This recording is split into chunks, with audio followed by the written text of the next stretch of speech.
अस्सलाम वालेकुम dear students, welcome back to my YouTube channel. तो हमने चैप्टर 6 फर्स्ट ईयर केमिस्ट्री का आगाज किया था। आज हम इसका थर्ड टॉपिक डिस्कस करते हैं। ये topic with respect to short answer questions very important, इसको हम डिटेल में देखते हैं। देखिए, एटॉमिक साइज हमारा जो कंसर्न टॉपिक है, एटॉमिक साइज। तो देखें, एटॉमिक साइज नाम से जाहिर हो रहा है एटम का साइज। तो जो एटम का साइज है इसको जानना बहुत जरूरी है। पहले आपको पता है एटम क्या होता है। अगर हम एटम की बात करें तो एटम के फंडामेंटल पार्टिकल, ये आप चैप्टर नंबर 1 में पढ़ के आए हैं। सब एटॉमिक पार्टिकल्स के बारे में भी आपको पता है। अब देखें, एटम का साइज जरूरी क्यों है जानना। एटम का साइज जानना इसलिए जरूरी है क्योंकि अगर हमें एटम के साइज का पता होगा तो हम इससे बहुत सी फिजिकल और केमिकल प्रॉपर्टीज को जान सकेंगे। अब क्वेश्चन ये है कि फिजिकल प्रॉपर्टीज क्या है। तो स्टूडेंट्स, फिजिकल प्रॉपर्टीज वो प्रॉपर्टीज है जिनका ताल्लुक फिजिकल चेंज के साथ है। जैसा कि मौसम का चेंज होना, ये एक फिजिकल चेंज है। तो फिजिकल प्रॉपर्टीज का ताल्लुक किस चेंज के साथ है? फिजिकल चेंज के साथ। लेकिन जो केमिकल प्रॉपर्टीज हैं, केमिकल प्रॉपर्टीज केमिकल रिएक्शंस में आने वाला जो चेंज है, वो केमिकल प्रॉपर्टीज जो हैं उनको डिस्कस करती हैं। तो देखें, अगर हमें किसी एटम के साइज का पता है तो हमें पता चल जाएगा जी इसकी फिजिकल प्रॉपर्टीज, लाइक इसका मेल्टिंग पॉइंट क्या है, बॉइलिंग पॉइंट क्या है, डेंसिटी क्या है, ठीक है, कलर क्या है। ये इस तरह की प्रॉपर्टीज का हमें पता चल जाएगा। और अब अगर हमें किसी एटम के साइज का पता है तो हमें पता चल जाएगा कि ये एटम जो है कितना रिएक्टिव है। ठीक है, तो इस तरह से यहाँ पे ये पॉइंट क्लियर हुआ कि एटम का साइज जानना इसलिए जरूरी है क्योंकि अगर हमें एटम के साइज का आइडिया है तो हम उससे फिजिकल और केमिकल प्रॉपर्टीज को एक्सप्लेन कर सकते हैं। ठीक है, तो स्टूडेंट्स, आपको पता है कि आप 9th क्लास से पढ़ते आ रहे हैं कि एटम को हम जो अज्यूम करते हैं वो स्फेरिकल करते हैं। यानी कि हम ये कंसिडर करते हैं कि एटम की जो शेप है वो कैसी शेप है जी? स्फेरिकल है, गोल शेप है। इसीलिए हम क्या करते हैं, एटम का साइज गेस करने के लिए मुख्तलिफ किस्म के रेडियस पढ़ते हैं। कभी कभार आप जो रेडियस पढ़ते हो उस रेडियस का नाम एटॉमिक रेडियस होता है। कभी आप जो रेडियस पढ़ते हो वो हमारे पास होता है जी कोवेलेंट रेडियस। कभी आप मेटेलिक रेडियस पढ़ते हो, डिपेंड करता है कि बॉन्ड कौन सा बन रहा है। तो इसका मतलब ये हुआ कि हम ये जो टर्म्स पढ़ते हैं, atomic radius, covalent radius, metallic radius, ionic radius, even though van der Waals radius, ये टर्म्स इसलिए पढ़ते हैं ताकि हम एटम्स के साइज का अंदाजा लगा सकें। ठीक है, तो देखें, हम सबसे पहले जो देखते हैं एटॉमिक रेडियस। एटॉमिक रेडियस है क्या? एटॉमिक रेडियस जो है इसको मेजर कैसे करते हैं, इसके जो वेरियस यूनिट्स हैं वो क्या हैं। ठीक है, एटम का जो साइज है या एटम का जो रेडियस है उसे प्रिसाइजली हम मेजर नहीं कर सकते। वो क्यों नहीं कर सकते? इसका पीरियोडिक ट्रेंड क्या है? वन बाय वन इन सब चीजों को देखते हैं। तो देखिए, पहले एटॉमिक रेडियस। तो देखें, atomic radius the average distance between the nucleus of an atom, यानी कि किसी एटम के न्यूक्लियस के दरमियान and its outer most electronic shell. Let's say कि मैं यहां पे कहता हूं कि ये आपके पास जी एटम का न्यूक्लियस है, ये न्यूक्लियस के गिर्द इलेक्ट्रॉनिक शेल है। ठीक है, अब यहाँ पे ये न्यूक्लियस है, न्यूक्लियस के गिर्द शेल है। आपने एटॉमिक रेडियस की डेफिनेशन क्या की? Average distance between the nucleus of an atom and its outer most electronic shell. अगर इस एटम के गिर्द एक ही शेल है तो यही इसका आउटर मोस्ट इलेक्ट्रॉनिक शेल है। तो आपने इसका एवरेज डिस्टेंस फाइंड करना है। तो जो इसका एवरेज डिस्टेंस आएगा वो क्या कहलाएगा? Atomic radius. ठीक है, वैसे तो आप एटॉमिक रेडियस की एक और डेफिनेशन भी पढ़ते हो, distance between the nuclei of two bonded atom. वहां पे आप क्या पढ़ते हो? सॉरी, बल्कि half of the distance between the nuclear of two bonded atom. आप दो एटम्स का बॉन्ड बना देते हो। ठीक है, उनके न्यूक्लियाई के दरमियान जो डिस्टेंस होता है उस डिस्टेंस का जो हाफ मेजर करते हो उसे भी आप क्या बोलते हो? Atomic radius. यानी कि उस डेफिनेशन को भी आप कर सकते हो। ये अगर लेट्स से कि यहां से लेके यहां तक, तो इसका हाफ ये है, तो इसका हाफ जो होगा ये क्या कहलाएगा? रेडियस कहलाएगा। तो देखें, एटॉमिक रेडियस क्या है? एटॉमिक रेडियस को दो वेज में आप एक्सप्लेन कर सकते हैं। The average distance between the nucleus of an atom, किसी भी एटम के न्यूक्लियस और उसके आउटर मोस्ट इलेक्ट्रॉनिक शेल के दरमियान जो फासला है वो एटॉमिक रेडियस है। या दूसरी डेफिनेशन क्या है?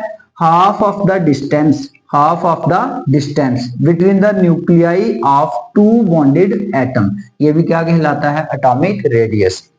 स्टूडेंट्स ये तो हो गई definition.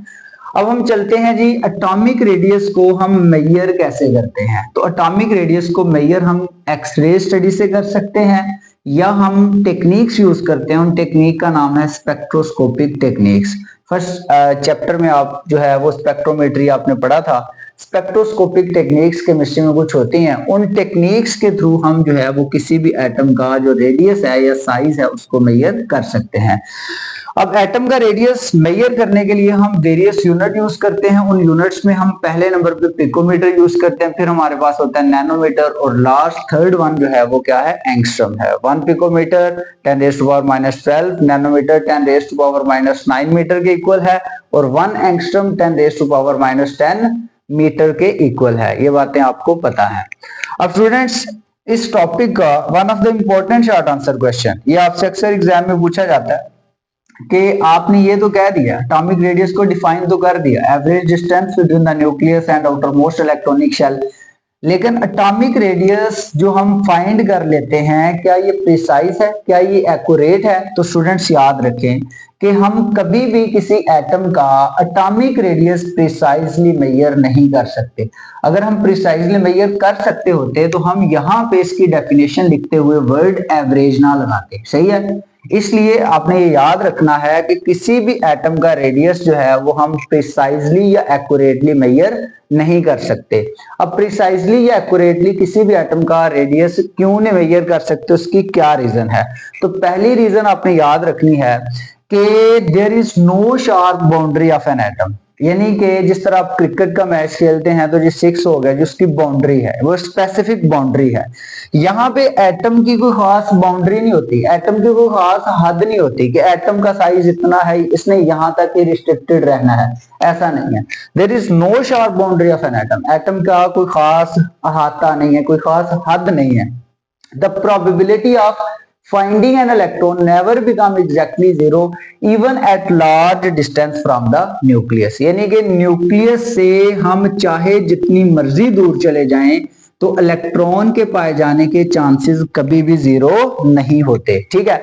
For example let's say कि हमारे पास एक एटम है, ये एटम का क्या है, न्यूक्लियस। न्यूक्लियस आपने ये एक इसके गिर्द एक शेल लगाया, शेल में हमने फर्ज कर लिया कि यहाँ पे एक इलेक्ट्रॉन है, तो आपको क्या लग रहा है कि ये इलेक्ट्रॉन यहीं पे मिल जाएगा? नो, ऐसा नहीं है। हो सकता है कि ये इलेक्ट्रॉन यहाँ पे हो, यानी कि न्यूक्लियस के गिर्द इलेक्ट्रॉन के पाए जाने के चांसेस कभी भी जीरो नहीं होते, ठीक है। यानी कि एटम की वो खास हद नहीं है, वो तो हमने ज्यूम किया हुआ ना कि हमारे पास 4 शेल्स हैं, के एल एम एन शेल, ठीक है।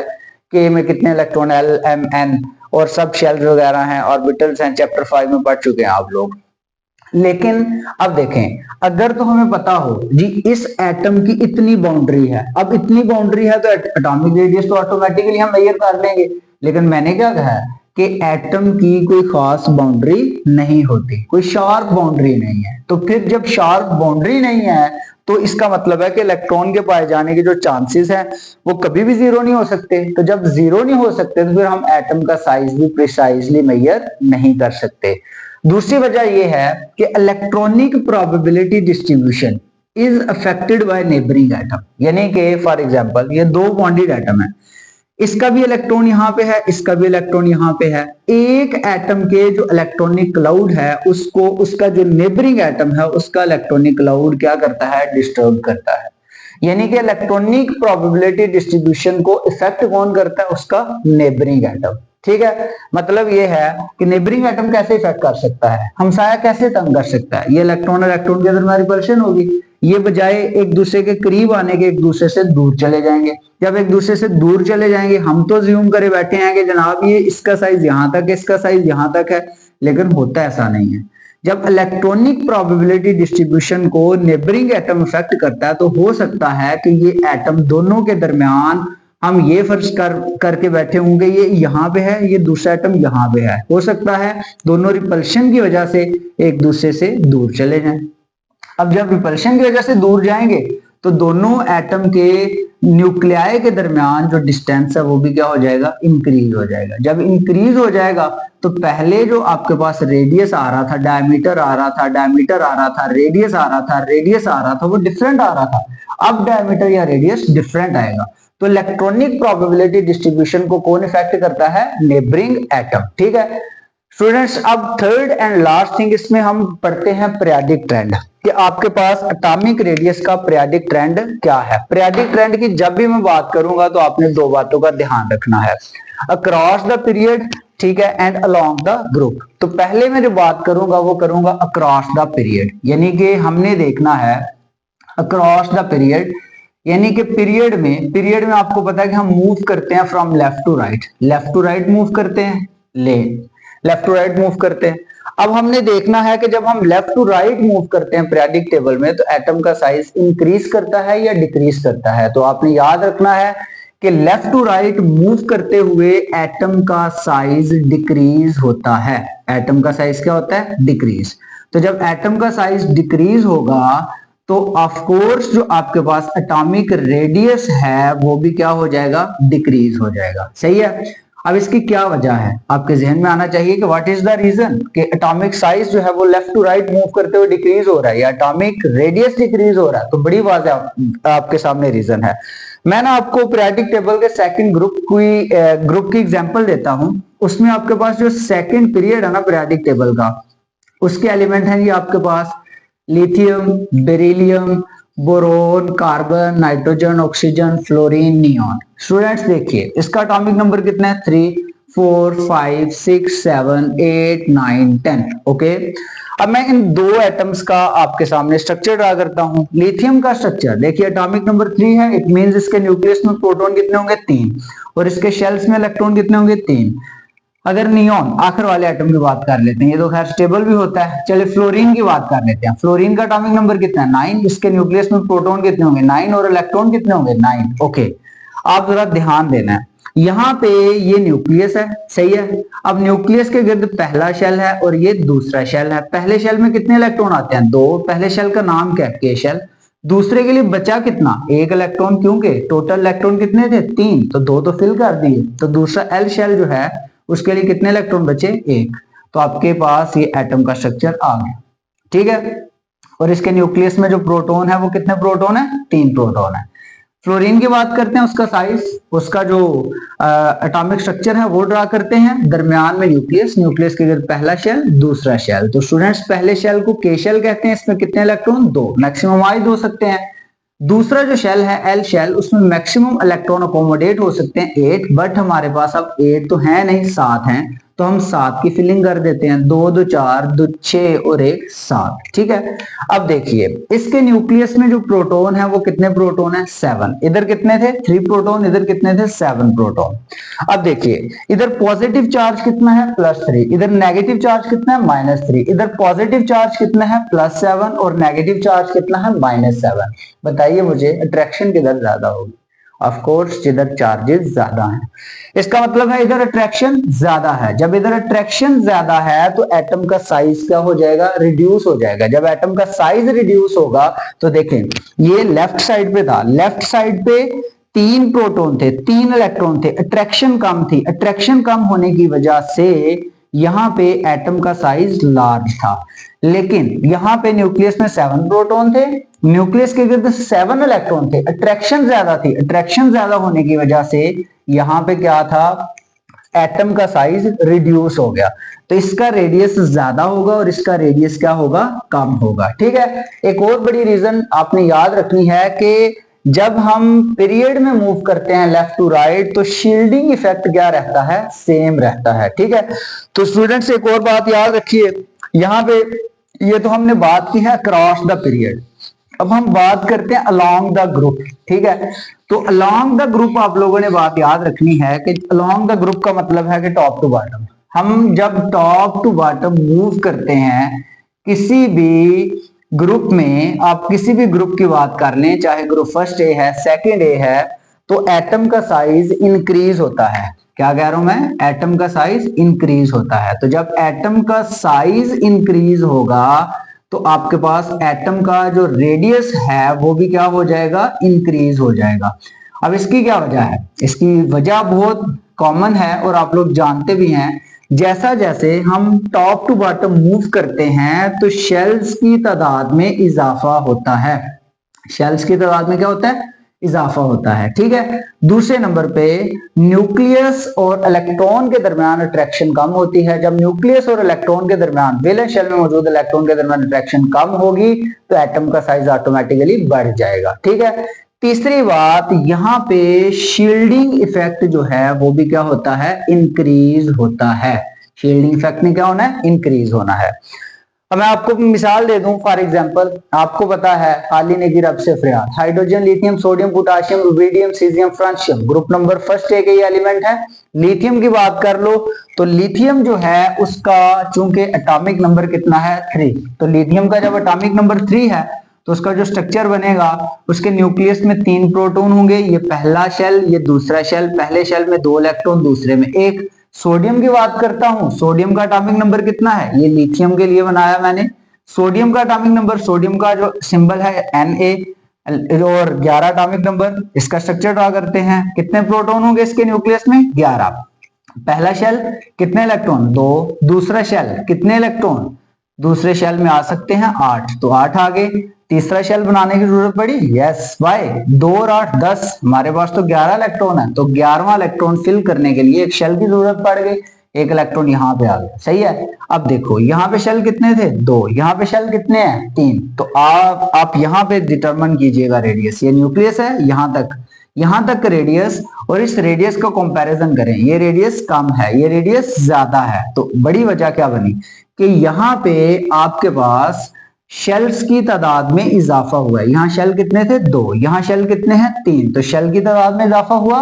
शील्डिंग इफेक्ट बढ़ा। What is shielding effect, shielding effect होता है रुकावट। तो देखें इस इलेक्ट्रॉन ने, ये वैलेंस इलेक्ट्रॉन है, इसने न्यूक्लियस तक पहुंचना है, तो वैलेंस इलेक्ट्रॉन ने न्यूक्लियस तक जब पहुंचना है तो इसके रास्ते में आने वाली रुकावट को कहते हैं शील्डिंग इफेक्ट, ठीक है।